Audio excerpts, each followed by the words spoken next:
What a mess I've gotten myself into, I muttered, staring at the blank page in frustration. My name is Jessica, and what I'm about to tell you isn't a typical success story. It's about family, betrayal, and an $850,000 mistake that changed everything.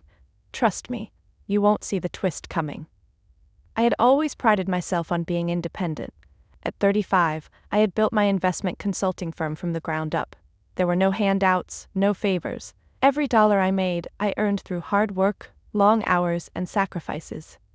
My parents, proud of me for my success, would often remind me of how differently I had approached life compared to Andrea, my younger sister. While I was grinding away at my business, Andrea was busy with her MBA, funded by them, of course. She was their golden child, the one with the formal education. Me? I was just the one who made it happen. No degree, no formal background in business. Just raw ambition. When I walked into the River's Edge Vineyard that morning, the barn decorated with garlands of ivy and barrels of wine gleaming in the soft light, I felt a mixture of pride and apprehension. The air was thick with excitement as everyone seemed to be gathered for the annual harvest celebration. The clinking of glasses and murmur of chatter only deepened the sense of nostalgia in the air. This place, this vineyard, had been my family's legacy for generations. I had grown up here, playing in the fields, learning about the wine business from my grandfather. The scent of fermenting grapes and the earthy smell of the soil were in my blood. My father stood at the front of the room, raising his glass, a proud smile stretching across his face. He had always been the charismatic leader of the family, the face of River's Edge. But today something felt different. I could feel the tension in my shoulders as he announced the new CEO. Today marks an exciting new chapter in our family's legacy, he said, his voice carrying across the barn. We're thrilled to announce that Andrea, fresh from completing her MBA, will be taking over as CEO. The applause that followed felt like a slap in the face. My stomach dropped.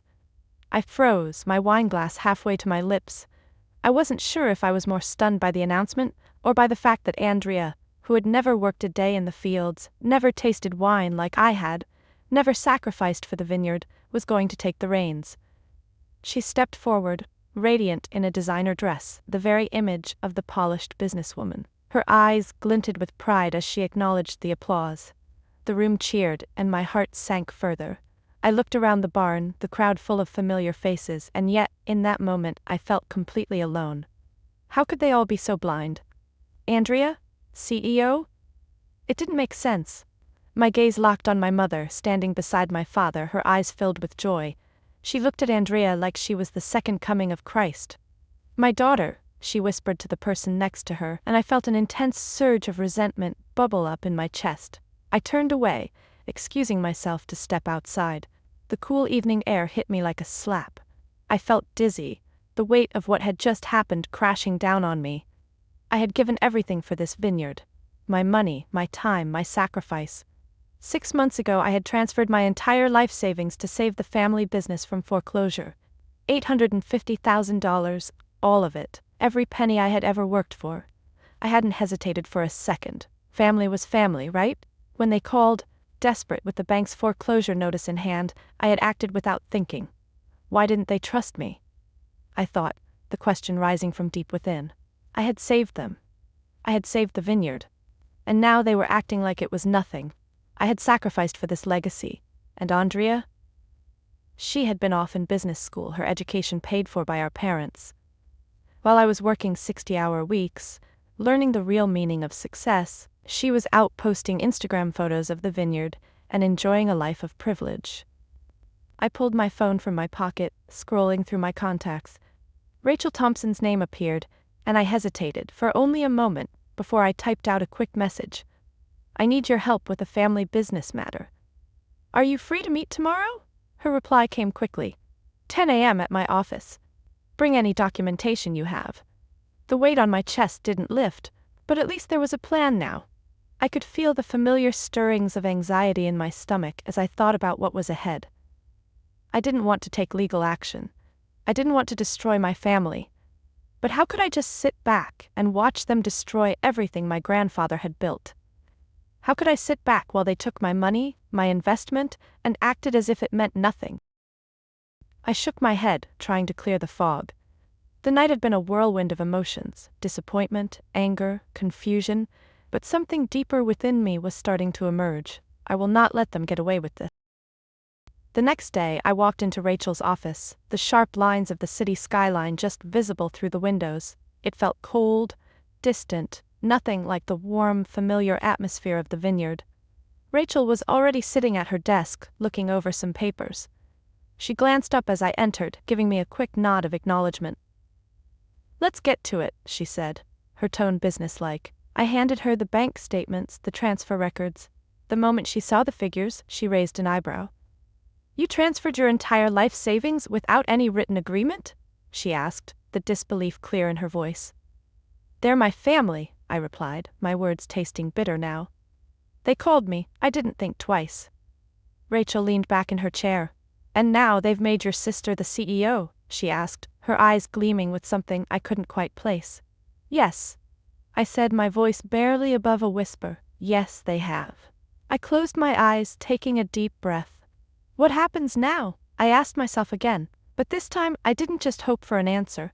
I was ready to fight for what was mine, for what I had worked so hard to build.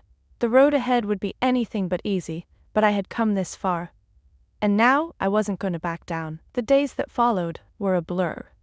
The weight of what I had just learned, of what was happening in my family, consumed me. I spent sleepless nights poring over the Vineyard's financial statements, gathering the documents Rachel had requested, preparing for a fight I never imagined I'd have to wage. But what choice did I have? My investment was being dismissed as if it were nothing.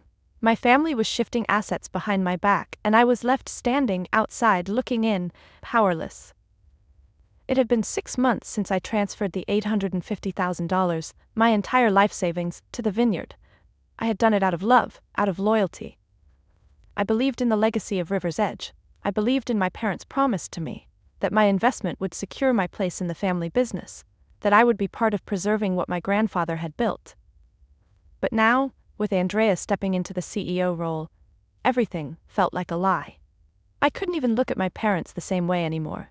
Every conversation I had with them over the past few weeks felt like a carefully orchestrated act of denial. My mother, always the peacekeeper, would smile at me with that soft, sad smile, as if pretending everything was fine. "You'll see, Jessica," she would say. "Andrea has the education for this. She has what it takes to lead River's Edge into the future. You'll see how well she does." I'd nod, biting back the words that burned on the tip of my tongue. She has the education for this? What about the hands-on experience, the countless hours I spent learning about the soil, the grapes, the business? What about all the sacrifices I made while Andrea was living in her college bubble, floating through life on our parents' dime? Rachel's voice echoed in my mind as I drove to meet her the following day. She'd been direct, even blunt. "You need to make a decision. If you want your money back, you'll need to take action. We can't keep waiting for them to come to their senses." But I wasn't ready to act yet. Not fully, not without knowing the full scope of the betrayal. I sat in my car, the engine running, staring at the message from my father that had arrived just before I left my apartment. "We're family, Jess. Please come to the Vineyard tonight. Let's talk this through. Don't do anything rash." Rash. Was that what they thought this was? A rash decision? My heart pounded as I thought about it. How could they be so blind to what they were doing? How could they think they were entitled to my money, my savings, my trust, without any accountability? I read the message again, the tightness in my chest growing with each word. They wanted me to come home, to sit down like everything was fine, like we could fix this with a nice dinner and some empty words. But it wasn't that simple. I had given them everything, and now I needed something in return. My investment back. Not just out of principle, but out of survival. When I arrived at Rachel's office the next morning, I could already feel the change in the air. I wasn't just walking into a lawyer's office now, I was stepping into a battleground. My family had pushed me to this point, and now there was no turning back. Rachel was already seated at her desk reviewing papers. She looked up as I entered, her sharp gaze taking in the tension in my face. "I've been thinking about our next move," she said without preamble. "You're not just asking for your investment back, Jessica. This is fraud. You know that, right? I nodded slowly, the words sinking in deeper than I expected. Fraud. I had always thought of my family as the good guys. We were the ones who built something real, something people respected. But now I was standing on the other side of it. You need to decide, Jessica, Rachel continued, her voice softer now, as if she understood the storm raging inside me. Do you want your money back or do you want control of the vineyard? I flinched at the word, control. It stung more than I expected. Was that what this had become about? Power? But then my mind raced and I realized that it wasn't about power. It wasn't about controlling the vineyard. It was about being acknowledged, being respected, and above all, being treated fairly. I had worked for everything I had. Why was it so hard for them to recognize that? I want my money back, I said, my voice firmer than I felt. I'll start my own vineyard, one they'll have to compete with. I don't want their title, their legacy. I want my investment back, with interest. Rachel smiled slightly, impressed with my resolve. Good, that's the first step. Now we need to move fast. We'll draft a demand letter, one that's clear and one that hits hard. I exhaled, feeling a strange calm wash over me. I knew that this wasn't going to be easy. It wasn't going to be pleasant, but there was no other choice now. The vineyard that I had loved, that I had saved, was slipping away. And if I didn't act, if I didn't take control of the situation, I would lose everything. As I sat there going over the details of the demand letter with Rachel, I felt my phone buzz in my pocket. It was a text from Andrea. We need to talk, Jessica. I don't know what you're doing, but this isn't going to end well for anyone. Please, come back to the vineyard. Let's figure this out like a family. I stared at the screen for a moment, my fingers hovering over the keys. Family. They always used that word, but it felt like a lie now. This wasn't family anymore. This was business, cold, calculated, and filled with betrayal. I didn't respond. Instead, I turned my attention back to Rachel. Let's move forward, I said, my voice steady despite the storm inside me. Send the letter. Let's give them 30 days to pay me back, or I'll file a lawsuit. Rachel nodded, already preparing the documents. We'll make it official, she said, and they won't be able to ignore it. For the first time in weeks, I felt like I had a plan, and even though it meant the possibility of losing my family forever, I knew I had to see this through. This was my future now, and I wasn't going to let anyone take it from me. The days stretched out like a never-ending series of tense moments. I spent my time researching, preparing, and bracing for the storm that was surely coming.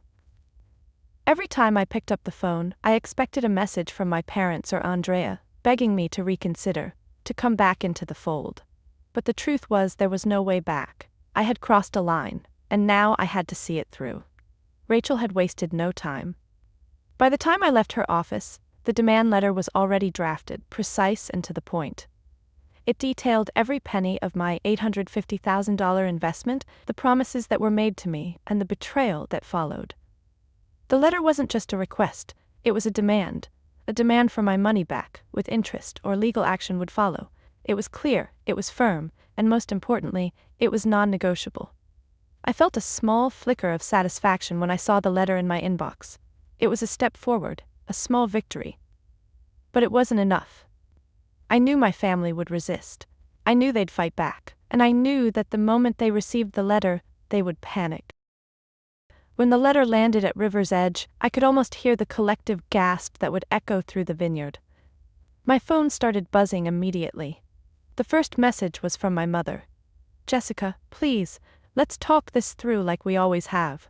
We can't let this tear us apart.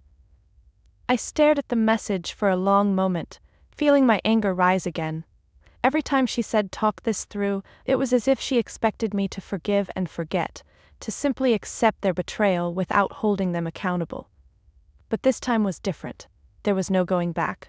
I didn't respond. Instead, I called Rachel. It's time, I said, my voice steady. I need you to send it. The clock starts now. Rachel didn't hesitate. Done. They've got 30 days. I'll be in touch if they reach out before then. I hung up, feeling the weight of the next month ahead. My life, my family's future, everything was about to change. I didn't know exactly what would happen in the coming days, but I knew one thing for sure. I would not back down. The next morning, the phone calls started coming in. The first was from Andrea. Her voice, always so carefully controlled, was now shrill with panic. "A lawsuit? Are you out of your mind? You're going to destroy everything we've built. You're going to ruin everything." I clenched my jaw, trying to keep calm. "I'm not ruining anything, Andrea. You and Dad did that long before I ever got involved. You took my money and you've treated it like it's nothing. You've treated me like I'm nothing." "Don't be so dramatic," Andrea snapped. "We're a family. Don't you care about us? About the vineyard?" The vineyard. That word felt like a knife twisting in my gut. I cared about the vineyard. It was my legacy too, not just theirs. "I do care, Andrea, but not enough to let you and Dad steal from me. You can't just waltz in and take over the way you have. I'm done being the backup plan." "Dad's having chest pains because of this," she cried. "You're going to kill him with this." I took a deep breath, closing my eyes. This was what they always did. They played on my emotions, trying to make me feel guilty for standing up for myself. But this time, it wasn't going to work. I wasn't the same person anymore. "I'm not the one who's killing anyone, Andrea. You and Dad have done that with your lies. You promised me a future here. You promised me a place in this family, and I've got nothing to show for it. No more. You need to pay me back or I will take you to court." There was a long silence on the other end of the line. Finally, Andrea's voice returned, colder now. "You'll regret this, Jessica. You'll see." I hung up before she could say anything else. My heart pounded in my chest. But it wasn't fear I felt. It was resolve. That afternoon, I sat in the same cafe I had met Michael, the vineyard's accountant, a few weeks earlier. I had agreed to meet him again, this time to get a better sense of just how deep the financial manipulations went. I had no idea what else they had hidden, but I knew Michael had been uncomfortable with the whole situation from the beginning. When he slid into the booth across from me, his face was pale, his eyes scanning the room nervously. "I've been going through the books," he said, voice low. "You were right, it's worse than we thought." He handed me a thick folder. "These are the transfers," he said, pointing to several entries in the ledger. "Your $850,000 didn't just save the vineyard, it paid for a lot of personal expenses. The Mercedes, the trip to Tuscany, even parts of Andrea's MBA. They're laundering the money, Jessica. They've been hiding assets." I felt the room spin as I opened the folder. The numbers jumped out at me, bold and unmistakable. I could feel my blood boiling as I scanned through the records. How could they? How could they use my money to fund their luxurious lifestyle and leave me with nothing? "I need you to make a sworn statement," I said, my voice cold. "I need you to be willing to testify." Michael hesitated. "I don't want to get involved in this anymore, Jessica. You don't know what they're capable of. But I can't just sit back and watch them do this to you." "I'll do it." I nodded. "Thank you." That evening, my phone buzzed again. It was a message from my mother. "Please, Jessica, come to dinner tonight. Let's talk about this like a family. We can fix this." The plea tugged at my heart, but I didn't answer it, not this time. I wasn't going to be manipulated again. There was no fixing this. Not until they admitted what they'd done. I looked at the documents on my desk, the weight of them heavy in my hands. This wasn't just about money anymore. It was about the truth. And the truth would come out whether they liked it or not. As I stared at the folder, I could almost hear my grandfather's voice in my head. "The grapes don't care about degrees, Jessica. They care about the work you put in. They care about the love you give them." That's what I had to remember now. The legacy he left behind wasn't just about River's Edge. It was about integrity. About doing what was right, no matter the cost. And right now, what was right was making my family face the consequences of their actions. The clock was ticking, and I was ready. The days seemed to drag on, the pressure mounting with every passing hour. I had already sent the demand letter, and Rachel had warned me it would take time for my parents to react. But the truth was, I didn't have the luxury of time. I could feel the weight of my decisions pressing down on me with each ring of my phone. Every message that flashed on the screen was one more attempt to bring me back into the fold. One more attempt to make me doubt myself. To make me question whether the price of standing up for what was right was worth the consequences. The first real confrontation came on the 6th day after sending the demand letter. I had just finished a meeting with my investors about my new vineyard venture, Sunset Valley Vineyard. and was reviewing the property plans when my phone buzzed. It was from my father. "We need to talk. It's urgent. Please, Jessica, come home. You're breaking our hearts." I stared at the message, my hands tightening around the phone. They were trying to pull me back into their web of manipulation, trying to make me feel guilty for standing up for myself. But I had already made up my mind. There was no going back now. Instead of responding immediately, I called Rachel. "They're trying to reach me," I said, my voice tight. "I need to know what my next move is." Rachel didn't hesitate. "You need to hold firm. Don't go back there, Jessica. You've made your position clear. If they want to negotiate, it'll be on your terms now." I swallowed hard, taking in her words. She was right. I couldn't let them pull me back into their emotional games. I had to stay strong. Later that day, my phone rang again. This time it was Andrea. Her voice, as usual, was carefully controlled, but there was an edge of desperation beneath the surface. "Dad's in the hospital, Jessica. This is serious. I don't know what you're trying to do here, but you're tearing the family apart. You're going to be the one to destroy everything." I felt a cold knot form in my stomach. Was this really happening? I closed my eyes for a moment, the sting of her words like a physical blow, but I couldn't let that stop me. I had already made the decision to fight for what was mine. I had already decided to stand my ground. "I'm not destroying anything, Andrea. You and Dad did that a long time ago. I'm just asking for what's mine," I said, my voice steady despite the churn of emotions inside me. "I didn't ask for control. I didn't ask for your title. I asked for my money back. I'll never ask for anything again if you do the right thing." There was a long silence on the other end of the line. "You'll regret this, Jessica. We'll never be the same after this." I sighed, fighting to keep my frustration in check.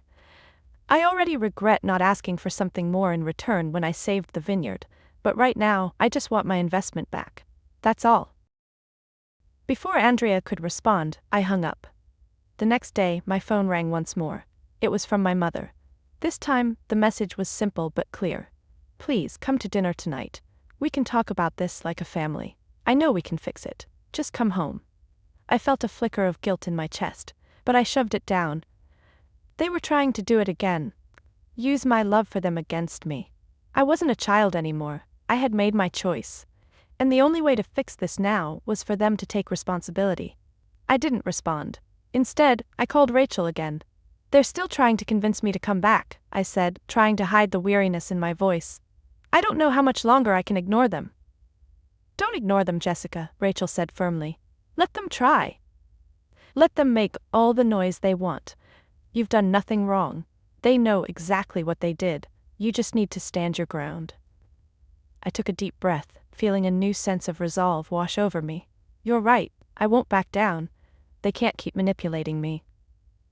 The day of the family dinner arrived, and I stood in front of my mirror, staring at my reflection.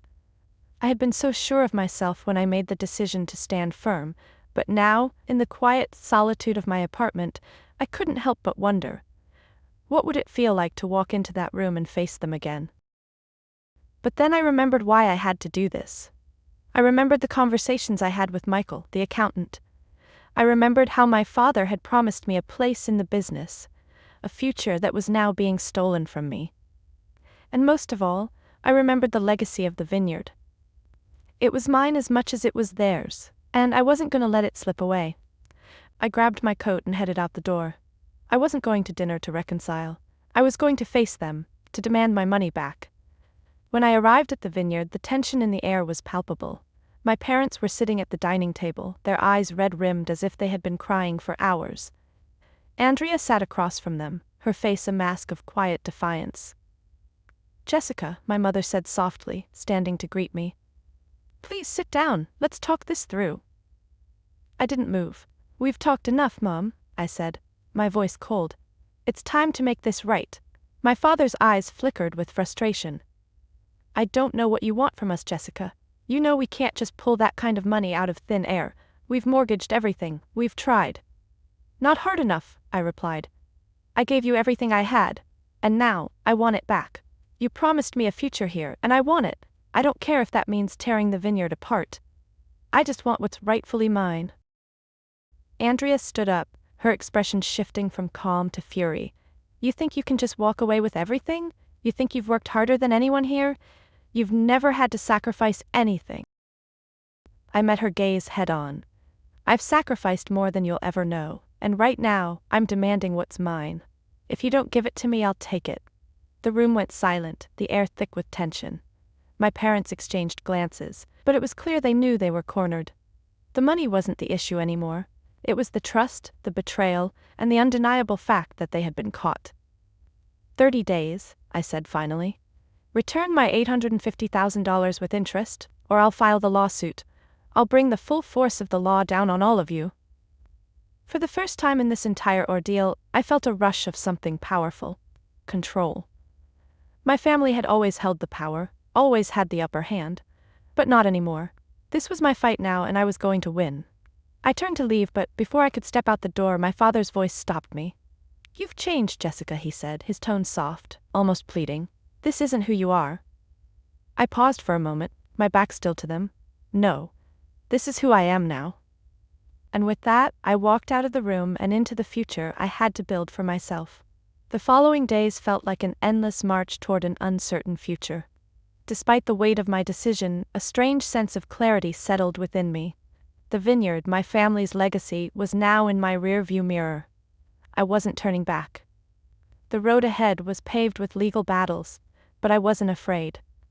Every step forward, no matter how difficult, felt like I was moving toward something I had built with my own 2 hands.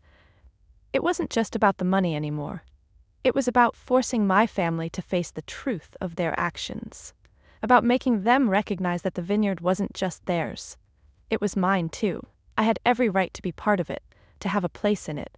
But instead of that, they had stolen from me, dismissed me, and tried to control me with guilt.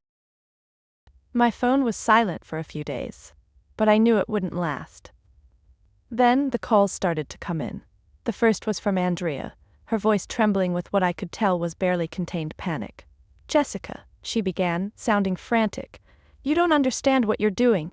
You're tearing this family apart. Please, I'm begging you. Don't do this." I felt my anger flare, but I held my ground. "I didn't start this, Andrea. You and Dad did. You're the ones who took my investment and used it for your own luxury. You're the ones who promised me a place in the vineyard and never intended to keep your word." "We didn't want this to happen," Andrea replied, her voice quieter now. "But you're forcing our hand. We can't just give you the money, Jessica. The vineyard doesn't have it." I exhaled, my frustration mounting. "You do have it.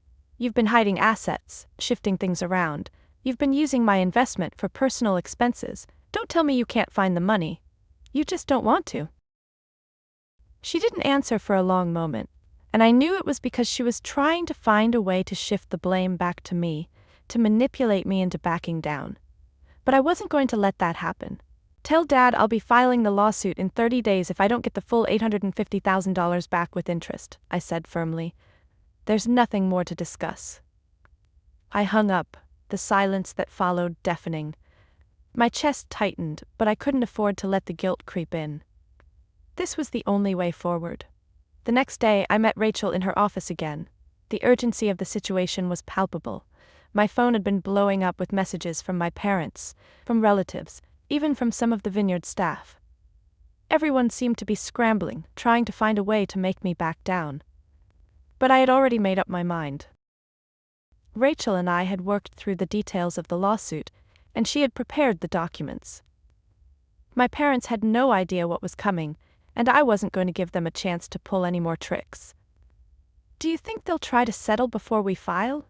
I asked Rachel, my voice steady, but edged with a quiet resolve. Rachel's gaze was sharp, calculating. "I think they'll try, but they're going to have a hard time covering up everything they've done. The financial records we have now are enough to turn this whole thing upside down. Once we file, they won't have any place to hide." I nodded, grateful for her confidence. "And if they don't settle? Then we file. We go all in. We make sure they understand there's no way out. This is about more than money, Jessica. This is about making sure they understand the consequences of their actions." Her words hung in the air, and for a moment I allowed myself to imagine the aftermath of everything.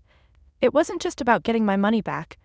It was about holding them accountable, about making sure they couldn't do this to anyone else again. 2 days later, I received a text from my father. It was short, blunt. "We can't meet your demands. There's no way to pay you back. You've won. The vineyard is yours. Take it." My heart skipped a beat as I read the words. The vineyard was mine. I didn't know whether to feel a sense of triumph or dread. This wasn't what I wanted. I didn't want to take over the family business. I wanted my investment back. But now, my father's admission hit me like a shockwave. I didn't respond immediately. I needed time to process this new development. The vineyard was worth millions, but it wasn't just a business. It was part of my family's history. It was my grandfather's dream. I had never envisioned being the one to carry that legacy forward. Not like this. But now, the weight of the decision was pressing down on me. The next day, I met with Rachel to discuss the implications of this offer. She was surprised, but not shaken. "It's a negotiating tactic," she said, leaning forward across the table. "They're trying to force your hand. They think you'll back down now that they're offering you the vineyard. But they don't have anything else to offer you, Jessica. Don't let them bait you into thinking this is a win. They're cornered." I nodded, still unsure. But what if it's real? What if they really want me to take over?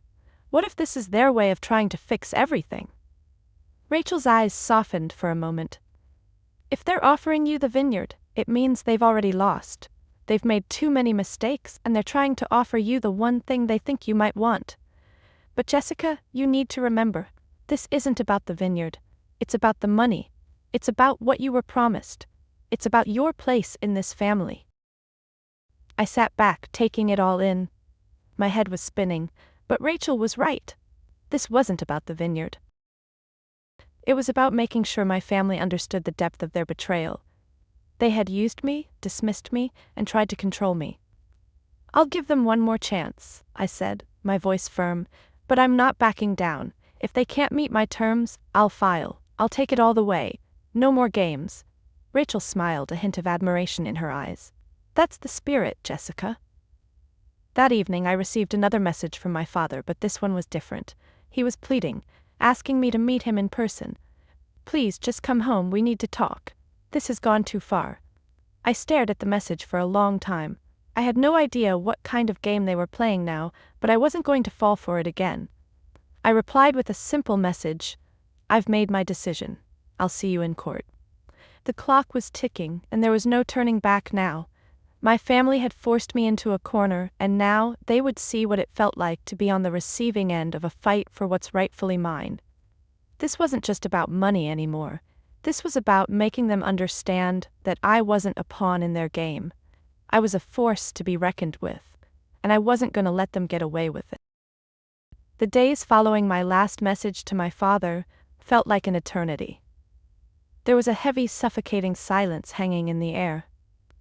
My phone remained oddly quiet, and the anxiety of waiting to see what my family's next move would be gnawed at me. I had already made my decision, but I knew that it wasn't just about the money anymore. It wasn't about the vineyard either. What I was fighting for now was my own sense of self-worth, the right to be treated as an equal, the right to not be manipulated or pushed aside just because I wasn't chosen for the role that everyone thought I should play.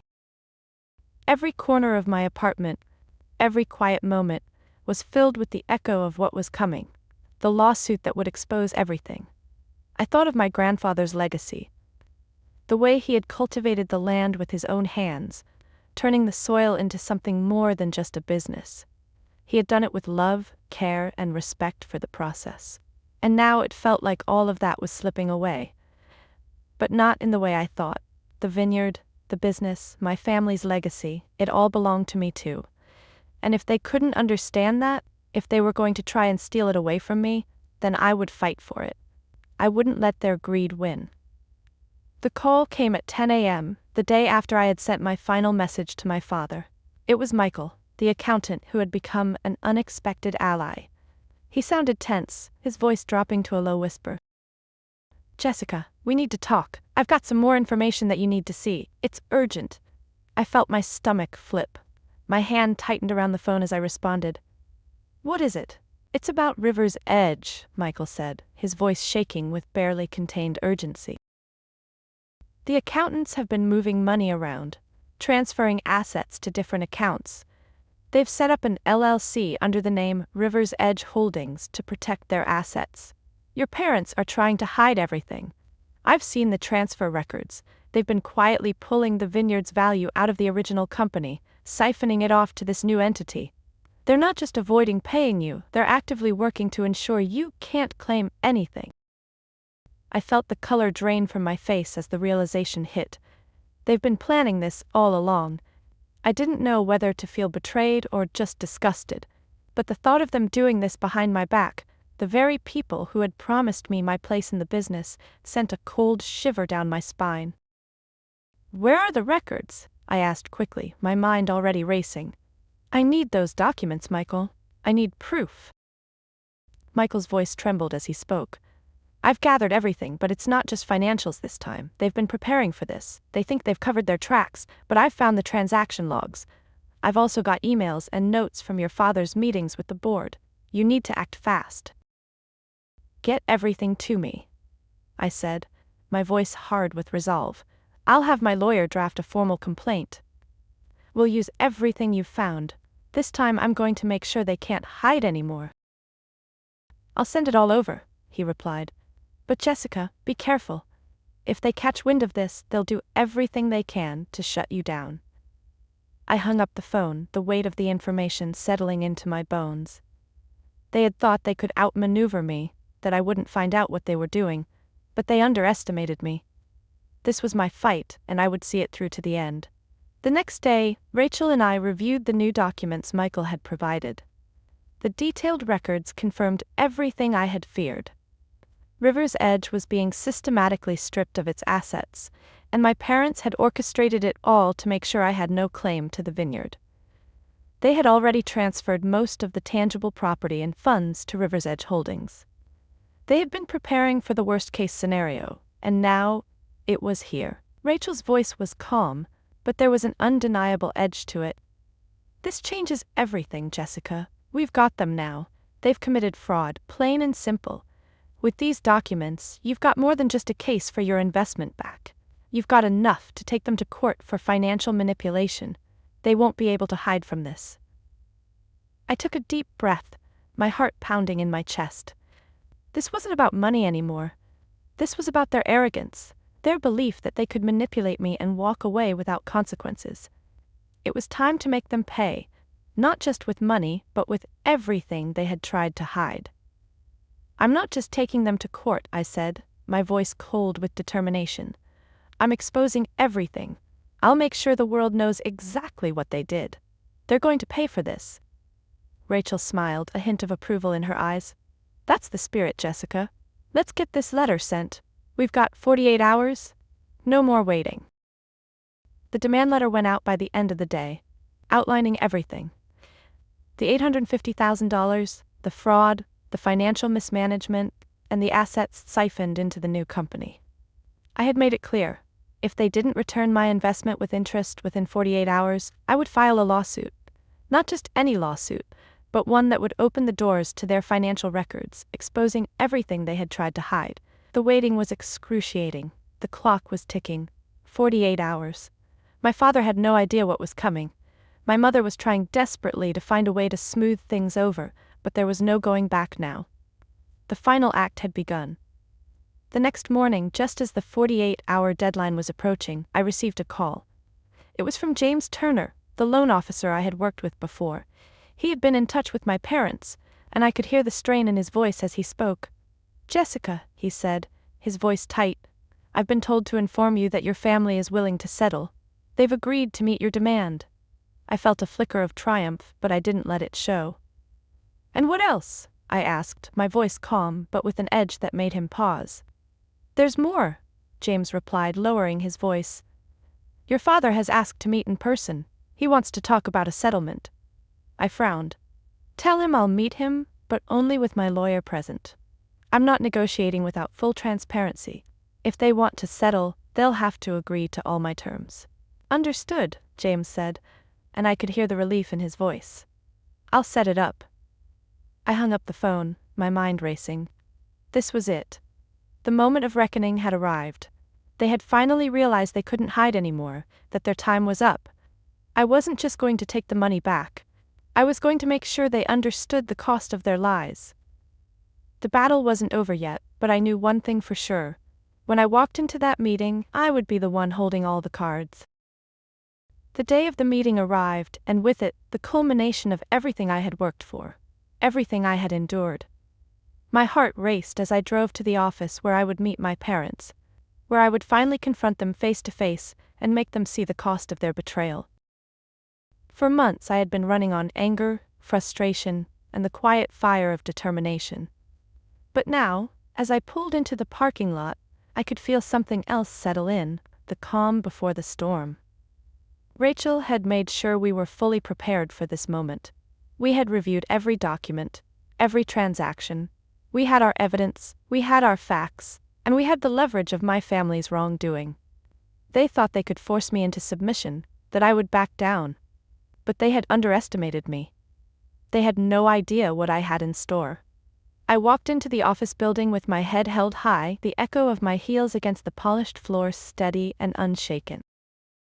I didn't know what my parents were expecting from this meeting, but I knew one thing for sure. This was no longer about family. This was about justice. This was about making sure they knew the consequences of what they had done. Rachel was already waiting for me when I arrived. She stood up as I entered, giving me a reassuring smile. "Ready for this?" I nodded. "As ready as I'll ever be." The door opened, and I walked into the conference room.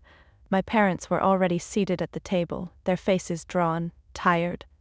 There was a look in my father's eyes that I hadn't seen before, an edge of desperation that made the usual calm of his demeanor feel forced.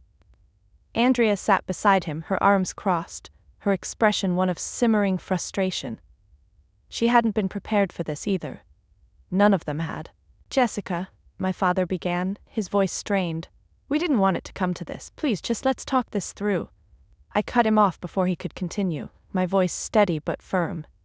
"Talk? After everything you've done? After everything you promised me?" My gaze shifted to Andrea, then back to my parents. "You took my money, you promised me a place in the family business, and you used that trust to line your own pockets. I'm not here to talk, Dad. I'm here to get what's mine." My father's face twisted in frustration, but I saw the cracks starting to form. He wasn't as calm as he had once been. "You don't understand the pressure we were under," he said, his voice rising, but I could hear the tremor behind it. "We were trying to keep this business afloat. You don't know what it's like to make decisions in the face of losing everything." "And what about the decisions you made with my money?" I shot back. "You think I didn't notice how you used my investment for personal expenses? The Mercedes, the vacation, Andrea's MBA? You didn't just save the Vineyard with that money, you used it to fund your own lifestyle." "Jessica, please," my mother said quietly, her voice barely above a whisper. "It wasn't meant to be like this. We thought we could fix it." "You thought you could fix it?" I repeated, the bitterness creeping into my tone. "By lying to me? By stealing from me? No, Mom, you didn't think you could fix it. You thought I wouldn't notice, that I wouldn't fight for what was mine." I glanced at Andrea, whose eyes flickered with something approaching guilt, though she quickly masked it with anger. "You think you can just take control of everything, don't you?" she said, her voice sharp. "You don't have a clue what it takes to run a business like this. It's more than just throwing money at it. We've worked hard for this." I smiled tightly. "I never asked for control, Andrea. I asked for my money back. I asked for the promise you and Dad made to me to mean something. You've turned this into a battle for power, but I'm not here for power. I'm here to make you see what you've done." "Enough!" My father slammed his hand on the table, his face red. "You're going to destroy everything we've built. You're going to bankrupt us." "No, Dad," I said softly, leaning forward. "I'm going to make sure you understand the consequences of what you've done. You're not going to hide from this anymore. Not the assets you've siphoned off, not the fraud you've committed, and not the promises you broke." I pulled the thick folder of documents in front of me and placed it on the table. The weight of the folder seemed to fill the room. It was more than just a pile of papers. It was everything they had tried to bury, everything they had hoped I wouldn't uncover. I opened it slowly, watching their faces as I began to flip through the pages, showing them the evidence of their lies. "Here," I said, pointing to one of the documents. "This is the transfer from River's Edge to River's Edge Holdings. This is where you moved the Vineyard's assets. You thought I wouldn't see this? You thought you could hide it from me?" The room was silent now. My parents didn't speak. Andrea sat rigid, unable to meet my gaze. The air in the room was thick with tension. Rachel leaned in, speaking for the first time. "You have 48 hours to settle, or we will file this lawsuit, and when we do, we'll subpoena every record, every email, every transaction. We'll open the books. The SEC will be involved. You'll have no choice but to answer for everything." The weight of Rachel's words hung in the air, and for the first time since I had walked into this room, my father looked defeated. His shoulders slumped, his confidence faltering.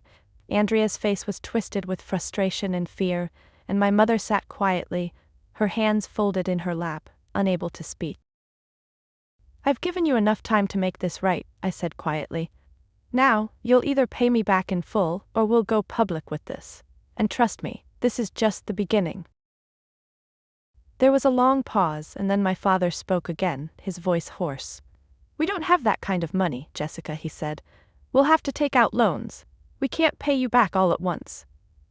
"Then you'd better start making arrangements," I replied coldly, "because I'm not leaving this room without what I'm owed. All of it." There was another long silence, and then my father stood up, his face pale. "You'll have the money," he said, his voice quiet, but I could hear the defeat in it. "But you have to understand, this is not how we wanted it to go. This wasn't the plan." "I'm done with plans," I said firmly. "You've had your chance." With that, I stood up, the finality of my decision settling into the room like a heavy silence. I didn't look back as I walked out, but as the door clicked shut behind me, I knew one thing for sure: I had won. Over the next few days, my family scrambled. They began selling off assets, securing loans, and reaching out to their contacts, but the damage had already been done. They couldn't erase what had happened. They couldn't undo the lies, the betrayal, or the manipulation. And most importantly, they couldn't take away my victory. The vineyard was no longer just theirs. It was mine too. On my terms. I had taken control of my future, and no one could take that. My legacy had started anew, and it would be built on honesty, integrity, and hard work, values I had learned long ago and would never let go of. As I left the building that day, I felt something inside me shift. The fight was over. Now it was time to build something better. Something that would stand on its own, without manipulation, without lies. And I was ready for it. The days following the settlement were a whirlwind of activity. My father had managed to secure a loan, but it was clear that the vineyard's finances were in shambles. My parents and Andrea, despite their initial resistance, had finally agreed to the terms. The $850,000 plus interest had been transferred into my account, and the once tenuous hold I had on the vineyard was no longer a distant dream. It was real. But the victory felt bittersweet. I sat in my office, the stack of documents in front of me, financial records, legal agreements, loan papers, and felt a strange mix of relief and exhaustion. The battle was over, but the work was just beginning. I had to decide what came next. What would I do with the vineyard now that it was officially mine? What would I do with my future? The phone buzzed on my desk, snapping me out of my thoughts. It was a message from Michael, the accountant who had become an unlikely ally during this fight. "The books are clean now, everything has been transferred. It's all yours, Jessica." I exhaled slowly, the finality of his words sinking in. For the first time in months, I could breathe. The fight had been long, and I had lost more than I had ever imagined. But in the end, I had won. Yet, there was no celebration, no sense of triumph. The reality of what I had inherited, the legacy of the vineyard, felt heavy on my shoulders. I had always dreamed of it. I had always been proud of the legacy my grandfather had built with his hands. But now that it was mine, the responsibility was daunting. Could I really take this on? Was I prepared for everything that came with owning the vineyard? I picked up the phone and dialed Rachel's number. She had been the one constant in this entire ordeal, always grounded, always pragmatic. She answered on the second ring. "Hey Jessica, how are you feeling?" Her voice was calm, knowing, like she could sense the weight of my thoughts. Relieved, but Also uncertain, I said honestly. I've won, but now what? What do I do with this? What do I do with this legacy? There was a pause on the other end of the line, and then Rachel's voice softened. Jessica, this isn't just about the vineyard anymore. This is about what you want. You've fought for this, but now it's time to decide how you want to shape the future. I leaned back in my chair, letting her words settle in. It was true. I had fought not just for the money, not just for my place in the family, but for the right to build my own future. This was my chance, my opportunity to take the vineyard in a new direction, to breathe new life into it. But what kind of future did I want to build? I know you're right, I replied, my voice quieter now. But I don't want to lose what my grandfather built. I don't want to destroy what they've worked so hard to create. I want to make it better, to honor that legacy. But I don't know where to start. Rachel was silent for a moment, and then she said, Start where you are. You've already made a huge change. You've shown everyone, including your family, that you're capable of more than they ever realized. Now, take that strength and apply it to the vineyard. It's not about replacing what came before. It's about building something that reflects who you are and what you believe in. You've earned that. Her words hit me harder than I expected. I didn't have to abandon everything that had come before me. I didn't have to erase the past. I could honor it while creating something new, something that reflected my own values, my own vision. I'll start with the land, I said, feeling a sense of clarity wash over me. I'll focus on what made the vineyard special to begin with. Quality, care, craftsmanship. It's about the grapes, the soil, and the community we've built. I'll focus on the product, not just the profit. The rest will follow. Rachel's voice was warm with approval. That sounds like a good place to start. The next few months were filled with meetings, planning, and a careful reorganization of the vineyard's operations. I hired new staff, people who shared my vision for quality over quantity, for cultivating not just the best grapes, but the best relationships with the land, the community, and the customers. I made it clear that I wasn't interested in growing the vineyard just for the sake of profit. I wanted it to be a sustainable business, one that valued the land and the people who worked it. I wanted the vineyard to reflect the values my grandfather had taught me: hard work, integrity, and a deep respect for the craft of winemaking. At the same time, I began rebuilding relationships within the industry. I attended industry events, reached out to distributors, and started networking in ways I had never done before. I wasn't just the daughter of the former owners anymore. I wasn't just someone who had inherited a business. I was building my own legacy. One evening I found myself walking through the fields, the soft hum of nature around me, the earth beneath my feet, and the faint scent of fermenting grapes in the air. It felt right. For the first time in a long time, I felt a deep sense of peace. The decisions I had made, the steps I had taken, they were leading me somewhere important. As I stood there, looking out over the rows of vines, I felt a connection to the land, to the legacy of my grandfather, and to my future.